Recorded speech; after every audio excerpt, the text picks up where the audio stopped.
Hi, everybody. I hope you're doing well.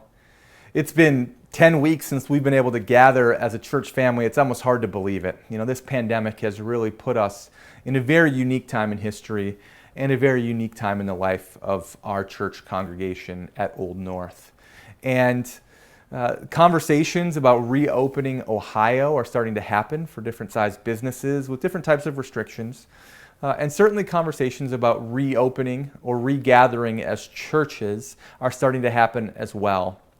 And I want to take a minute today and just let you in on some of the conversations that we've been having as elders of the church about regathering together for Old North. But before I do, I want to take a couple minutes just to say thank you. Thank you so much for all of the ways that you have been encouraging us and each other. Rarely a day goes by where I don't get a phone call or a text message or an email or a letter in the mail with some kind of word of encouragement for what's happening. I think every time that I go out around town, I see our people and get to hear how God is working in their life and how they are encouraged during this time. I hear how you're encouraging each other, how you're engaging in ministry toward each other and serving each other and helping each other. And it is so great to see how Christians are shining like lights in the midst of a time that can be viewed as pretty dark. Thank you for your ongoing giving and support of gospel work during this time. It has been incredible to see how the church has continued to respond with faithfulness and consistency in their finances. And so thank you so much. God is using you. Don't give up yet. Don't stop now. We have a ways to go. But be encouraged as you have encouraged us. Next, I want to ask you to consider a little bit about some of the dynamics with me as we think about ministering to our church family and we think about reopening. We know that in our church family, it's a large congregation, that there are some in our church family, maybe on this pole of the spectrum, that say this whole pandemic thing is overblown, that all of the shutdowns is overreached by the government, that they mismanaged it, and that my personal rights and privileges are now being threatened as a result of this. And then there's some probably on the other side of the spectrum that say, I'm genuinely afraid. I'm afraid because I'm vulnerable myself or because I've already been sick with COVID-19, or I'm afraid because I've had close friends or family. And we know of people in our church who have been sick or have had close friends and family who have suffered greatly or even died as a result of the coronavirus. And so they're fearful truly for their lives in this and for the lives of their loved ones. And then there's a lot of people in the middle, probably the majority of people in the middle, that says, this is serious. I want to be wise and be careful. I certainly don't want anybody else to get infected because of the actions that I take. And so I'm going to take one day at a time and do the best that I can with what I've been given.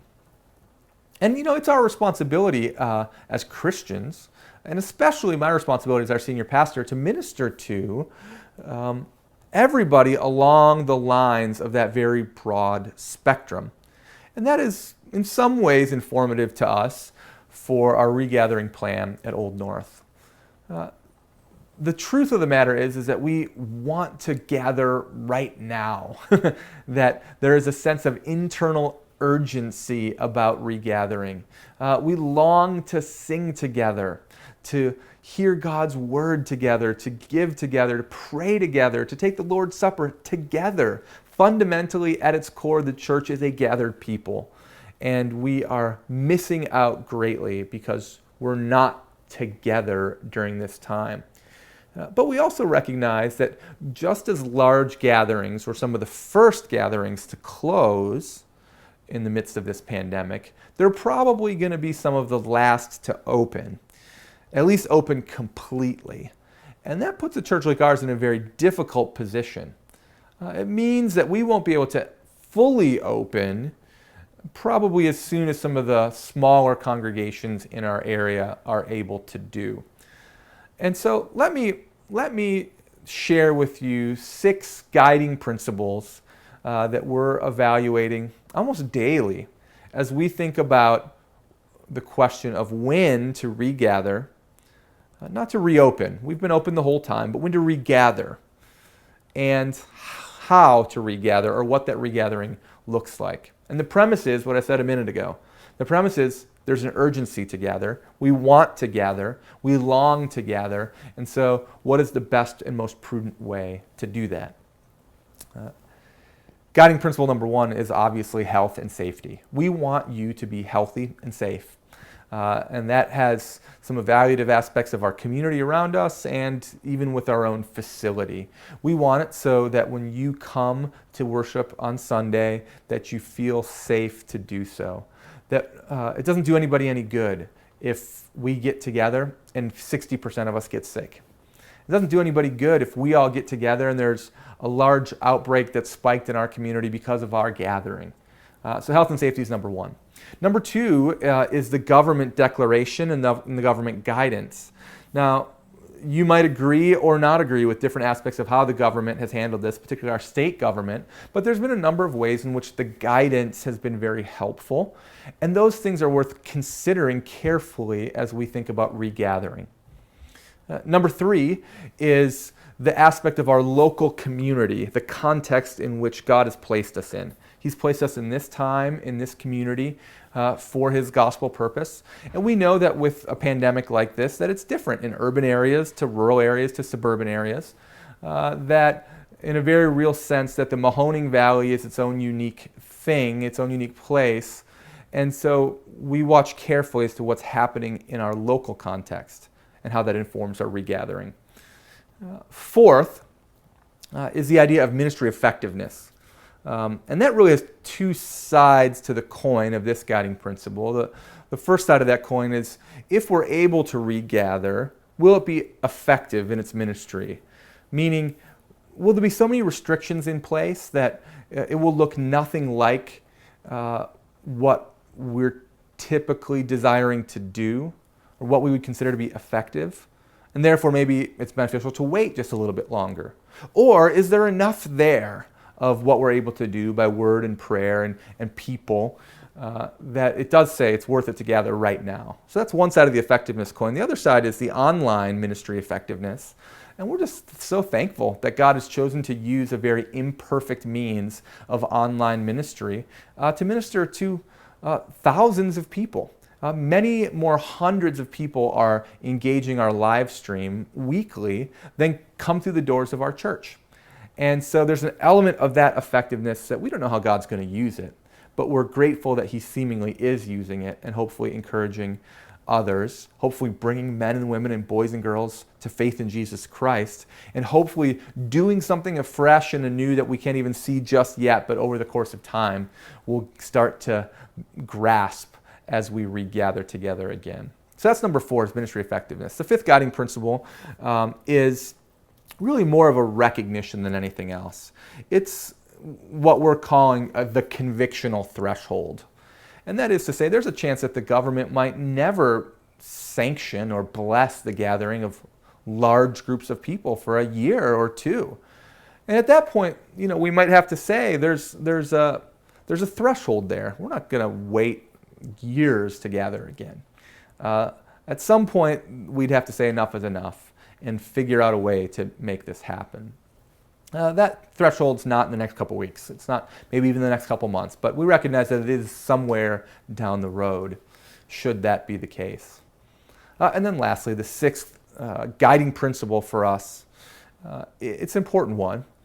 It is, what does our regathering do by way of gospel witness in this community? And here's a couple of considerations. There's a lot of things to consider there, but a couple are this.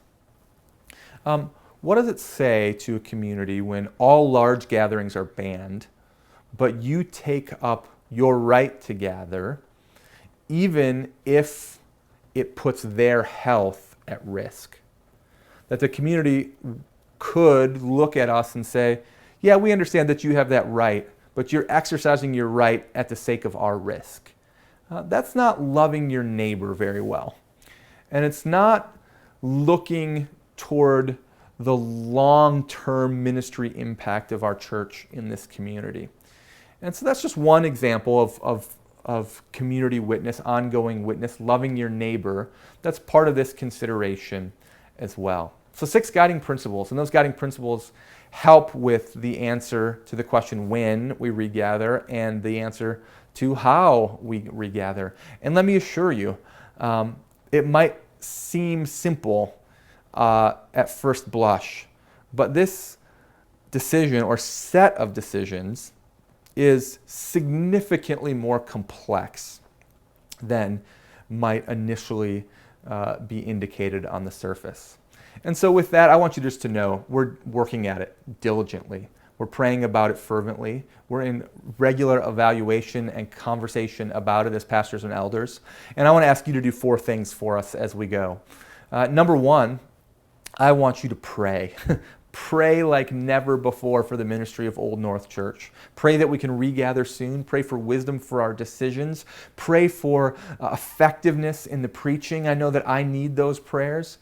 Pray that God would save more men and women and boys and girls and raise up more people into the likeness of Jesus. We long for that gospel work to take root for all of those that we're touching in person or online. Number 2 is participate. I feel like right now, for so many of us, the medium of digital communication and all technology is starting to feel stale, isn't it? But now is not the time to let it go by the wayside. Now is not the time to give up. Continue to participate in the live stream on Sunday. And invite your friends and neighbors to do so as well. And maybe even as the restrictions start to loosen up, maybe even you would consider having people over to your house to enjoy that together in small groups of people as followed by the different guidances that we're getting. Participate in the Tuesday evening prayer meeting. It's been incredibly sweet to see you and to pray with you. It's not a very long meeting. You need to sign up for it every week that you want to participate, but it is a great time together. Participate in the Wednesday afternoon Bible study in Colossians. Participate in all of the different ways of serving each other. Now is not the time to stop your growth, to stop serving the Lord Jesus. Now is the time to serve Him all the more. So participate. That's the second P. The third P is very simply this: providence. Think about, rest in, consider God's providence. His providence simply means that God organizes the events of history in such a way to accomplish the purposes of His will. And if that's true, and I believe that it is wholeheartedly, then the moment that we're in right now, the pandemic moment, is happening because of God's providence. And if it's happening because of God's providence, you don't need to be afraid. You don't need to be anxious. You don't need to be impatient. You can trust that God, who is completely pure and completely right in all of His plans and His estimations, has us in this time for His purpose. And that leads us to the fourth P: prayer, participation, providence, and the fourth one is patience. Be patient. Be patient with our leaders in this country as they navigate difficult things and differing opinions.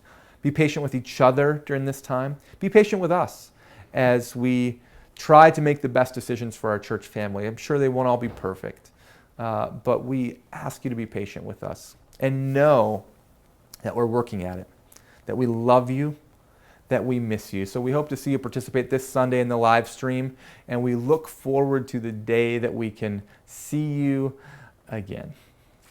God bless, and we'll talk to you soon.